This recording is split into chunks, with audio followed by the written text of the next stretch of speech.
Hello and welcome to the Gaggle, where we challenge and, if necessary, destroy media narratives. I'm Peter Lavelle.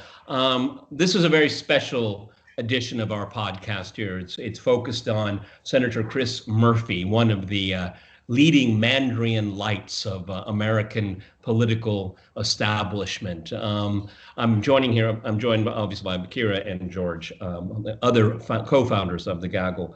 Let me quote the majestic words from the eminent senator from Connecticut here. This is right after it was known that Trump had contracted COVID. I'm quoting. If President Trump can't be out there on the campaign trail for the next 2 weeks, he's going to rely on his surrogates. And unfortunately, one of his surrogates is Vladimir Putin. Now, it would be really funny if it weren't really tragic after all the country has gone through for almost 4 years with this Russiagate hoax. But it defies logic, it defies investigations, it defies what we need to bring the country back together again. George, what was your reaction? I mean, like I said, it would be funny if it weren't so tragic. I mean, they're just going to keep peddling this. It's like flat Earth. Yes. Chris Murphy is one of only 100 senators. He's a senator for Connecticut. He was a prime mover in Ukraine-gate. He has been an important figure in Russiagate. And this is what the Democratic Party is about. They're still peddling Russiagate. They've presented no evidence whatsoever of any Russian collusion with Trump. They've presented no evidence even that Putin was ever particularly supportive of Trump. Nonetheless, they think that this is a very useful cudgel. They can keep beating Trump over the head. Putin. Maybe some Democrats are really thrilled by this. I guess they are. And if you look at Twitter, Facebook, they're all very excited whenever they hear Trump and Russia together. But it's really quite pathetic. And it's hard to see how anybody outside America can take a country seriously as a great power when it peddles nonsense like this. But Ciara, you know what this really means in many ways, other than just being foolish and stupid. It tells us 4 years on that the Democratic Party refuses to conduct an autopsy on why they lost in 2016, because it had to have been for an outside evil force, because it certainly couldn't have been their candidate, that certainly couldn't have been her campaign, and it certainly couldn't have been the ideas that they've been peddling to the American people that are hardly popular at all. Trade, for example. Trump was treated as an outlier in 2016 for talking about trade. That's what won him the election, okay? That is what won him. So the point is that they refuse to look inward and try to understand what went wrong for them. Because what I would say, it's their entire ideological approach to politics and their abhorrent behavior to at least half the electorate.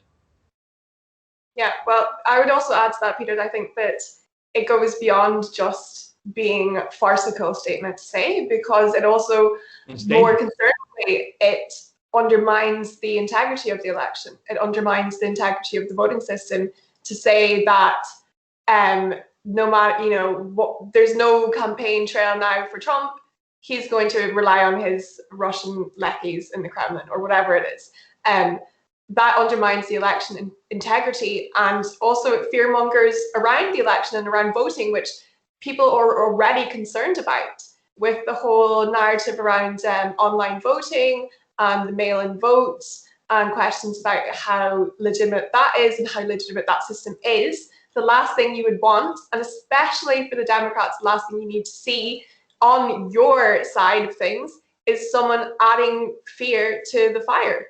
It makes absolutely no sense. Yeah, I mean, this is delegitimizing the process again. Yeah. Okay, and they're going to pay for it, because one of the things that I really worry about, seriously worry about, is that how many millions, maybe tens of millions, will say after November 3rd, not my president.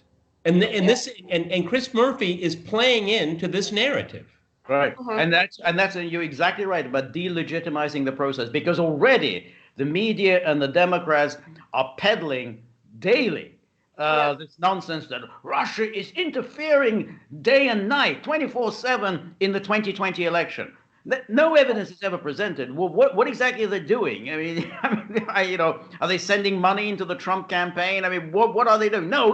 They're just, they're all over it. They're interfering in everything, which means that if Trump does win, then you know what's going to happen. I mean, there'll be sort of obviously violence in the streets and declarations that it was all Putin. Putin, essentially stole this election from us.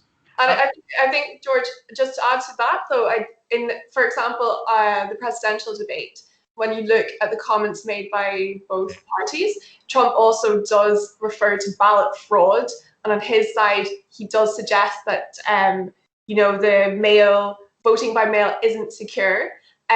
So you already have doubts. And then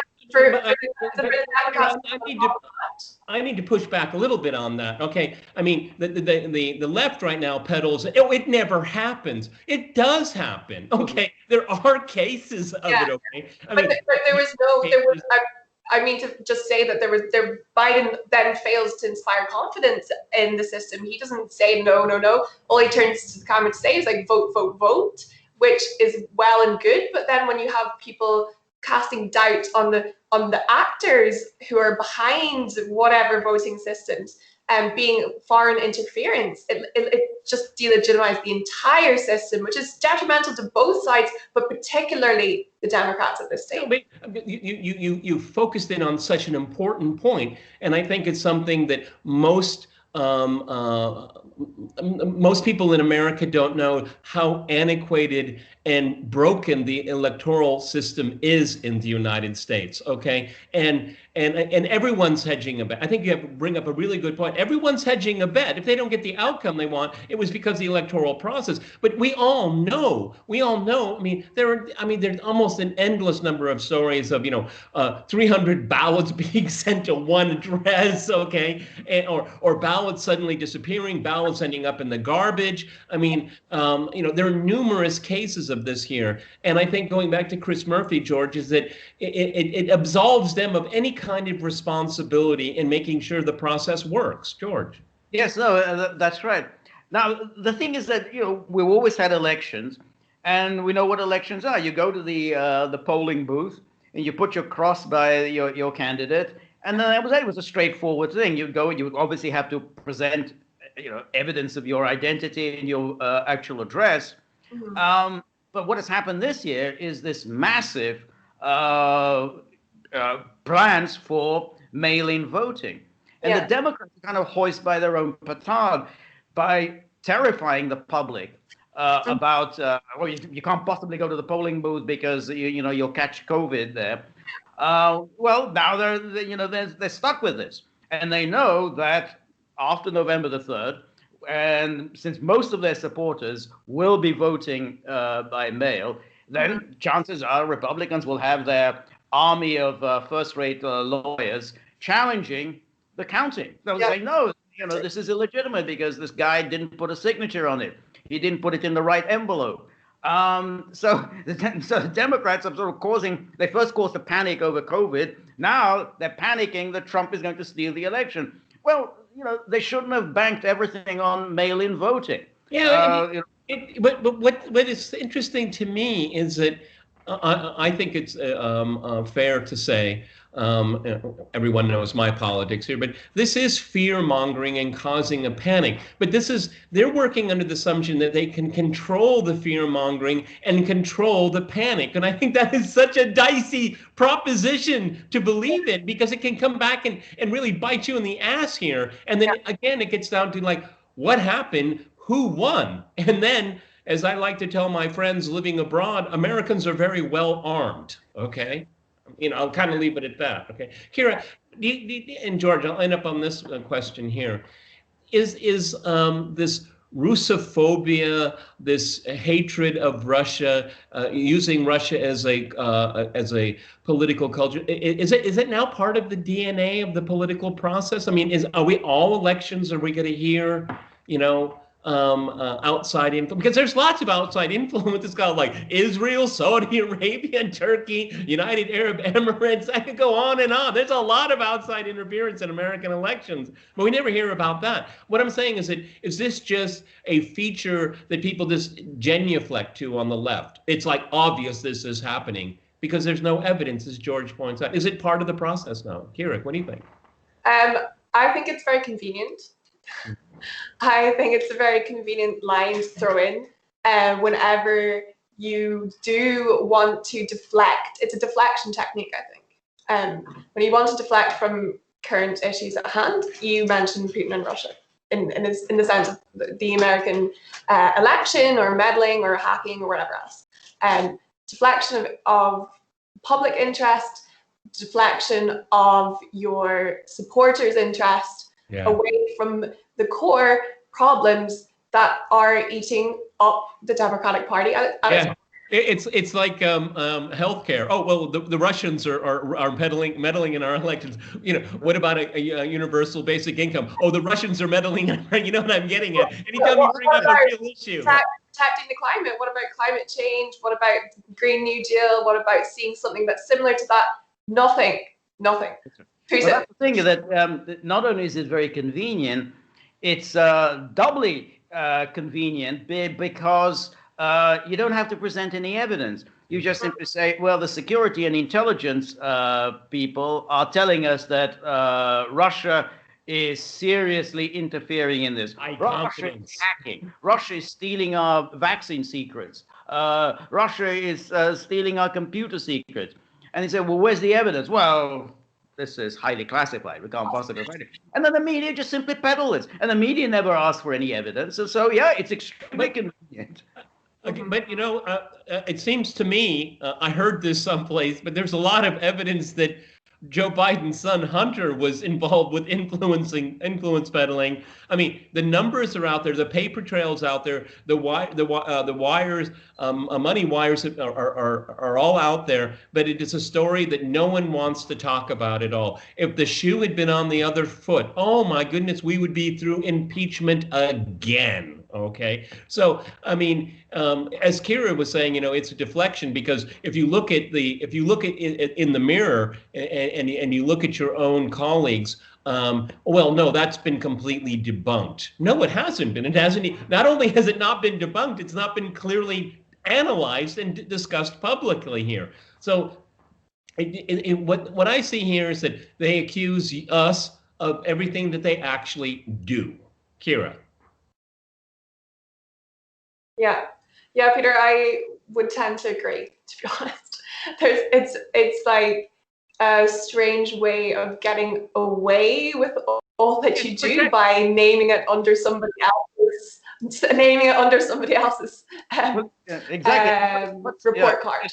Yeah, what's very important is that when they talk about the interference in 2016, the one interference we know about is the interference when Hillary Clinton went to this ex-British spy, Christopher Steele, and said, hey, can you dig up some dirt from Russia about my political opponent? And he did so.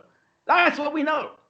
Trump never did anything like that. Trump didn't go to Russia and say, hey, can you dig up some dirt on Hillary Clinton? The one case they cite, the Trump Tower meeting, that was initiated by this this woman who had nothing. I mean, she basically tricked her way into a meeting with top Trump campaign officials, claiming that she had information on Hillary Clinton, and she had nothing. She wanted to talk about Bill Browder. And adoptions.